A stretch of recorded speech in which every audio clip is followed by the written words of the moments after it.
Today is Friday, January 28th, and this is Friday 5 at 5 with the Denver Public Library. My name is Erin. I'm a librarian at DPL's Central Library, and in 15 minutes or less, we'll have you up to speed on 5 new titles we can't wait for you to read or listen to. We're about halfway through our Winter of Reading program for folks 17 years old and up. And if you hadn't started yet, don't worry, there's plenty of time to sign up and get your 5 activities completed. The prizes this year are a really nifty tote bag or a durable ceramic mug featuring our new wintry snowflake logo. Get the full scoop at the Winter of Reading link below. Have you ever said to yourself, if I were on Jeopardy, I'd win? Do you solve the puzzle on Wheel of Fortune before the contestants? Then rejoice because the Denver Public Library trivia event is now online. All the fun you have come to expect from one of our trivia night events, but virtual. Play as a single or compete as a team. Fun is all but guaranteed. Join us on February 2nd at 7 p.m. Registration at the link below. Now on to January's book recommendations. If you were excited when you heard that Sex and the City was coming back, you will want to pick up Wahala by Nikki May. The African word Wahala, used commonly in Nigeria, means trouble, and that's just what happens when 3 Anglo-Nigerian best friends in their 30s add a 4th woman to the mix. The book opens with the girls meeting for a lunch, except Boo, who is watching her daughter, and she's bitter about it. And Simi has brought her old childhood friend, Isabel. Isabel is wealthy, well-connected, confident, and inserts herself into their friend group whether they like it or not. This isn't a trope of women as catty or unwelcoming to a newcomer. Isabel just seems to zero in on each woman's insecurities and makes them a little bit worse. Throughout the book, she chips away at these women's lives before they realize what's happening. It's a slow burn to learn Isabel's true motives, but worth the read to find out. Wahala indeed. Available from publisher Custom House in print at DPL and in ebook and e-audiobook format through Overdrive. For fans of Joshilyn Jackson's Never Have I Ever, and you may even want to put a hold on the forthcoming title Jawbone by Monica Ueda.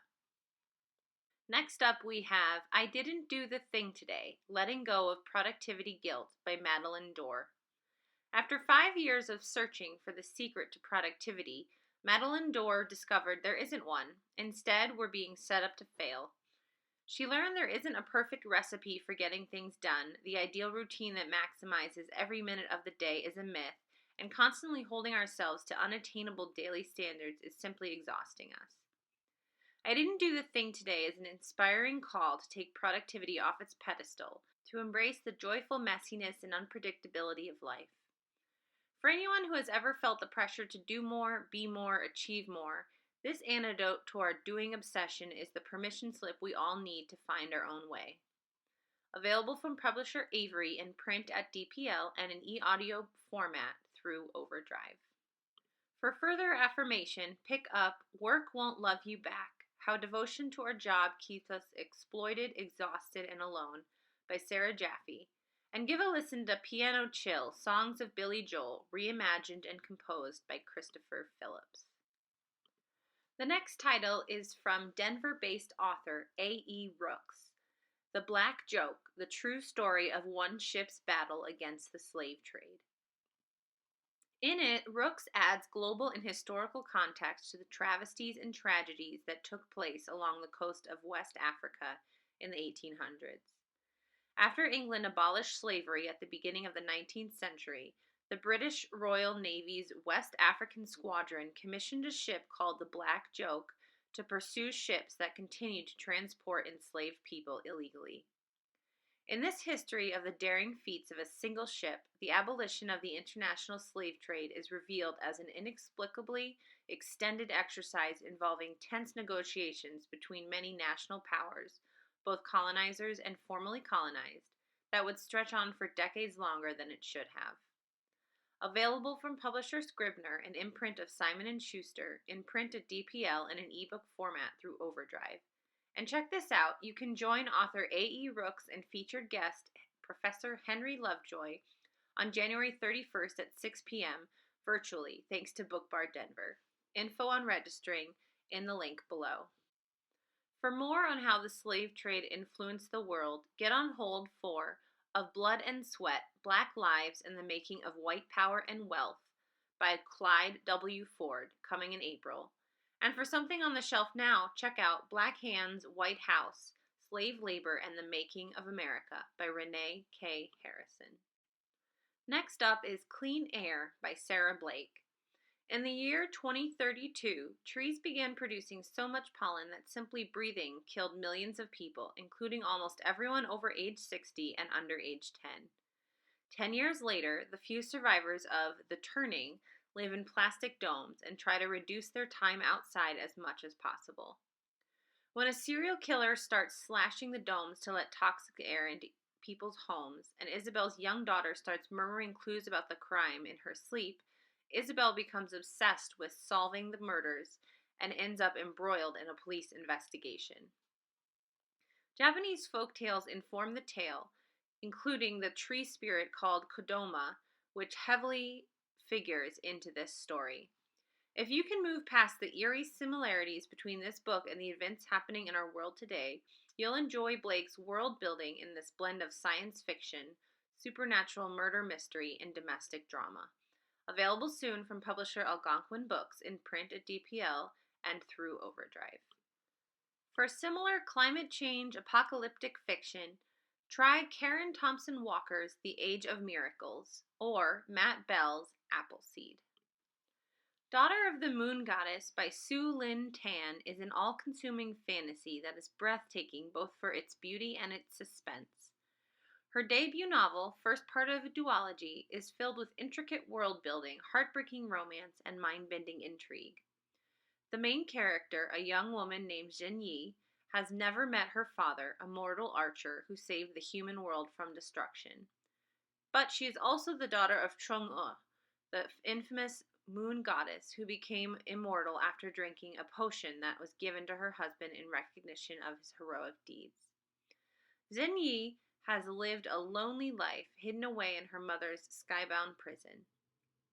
That changes when she accidentally accesses her own magical powers and is forced to flee to avoid detection by the Celestial Emperor and his court. While on the run, Jin Yi is thrust into the uncomfortable role of learning companion to the Celestial Prince, the son of the very man who imprisoned her mother. As she trains and learns alongside the prince, Jin Yi is torn between loyalty to her new friend and the desperate desire to free her mother from her eternal prison. Available from Harper Voyager, an imprint of HarperCollins Publishers, in print at DPL and in ebook and e-audio format through Overdrive. For a grittier read-alike, translated from the French, take a look at Selena, The Three Exiles of Laurent Goud, or for a contemporary twist of communing with the gods, pick up Blackwater's Sister by Zen Cho.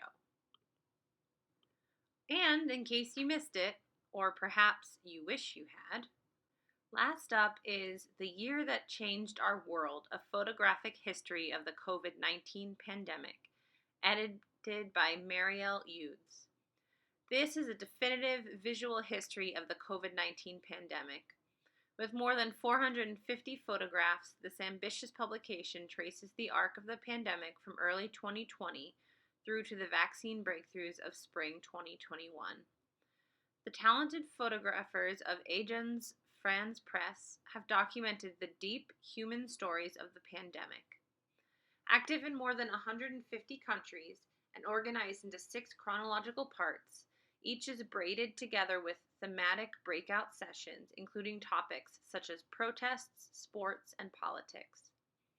The Year That Changed Our World is a comprehensive time capsule. These images show the extraordinary efforts to understand, control, and cope with a previously unknown virus alongside the human stories of our lives at home. Playing, caring, watching, and sharing, both together and at a distance. Available from publisher Thames and Hudson in print at DPL. You may want to pair this with On Consolation, Finding Solace in Dark Times by Michael Ignatieff, or The Ultimately Redemptive Station 11 by Emily St. John Mandel, which was local luminary Chris Parente's choice for our Battle of the Books 2022. Check the battle out on DPL's YouTube channel, link below. And that's it for this month.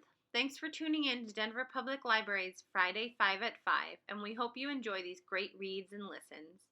Check out or place a hold on these titles and a whole lot more right now at denverlibrary.org, link below, and be sure to tune in next month for a whole new batch of recommended reads. Bye!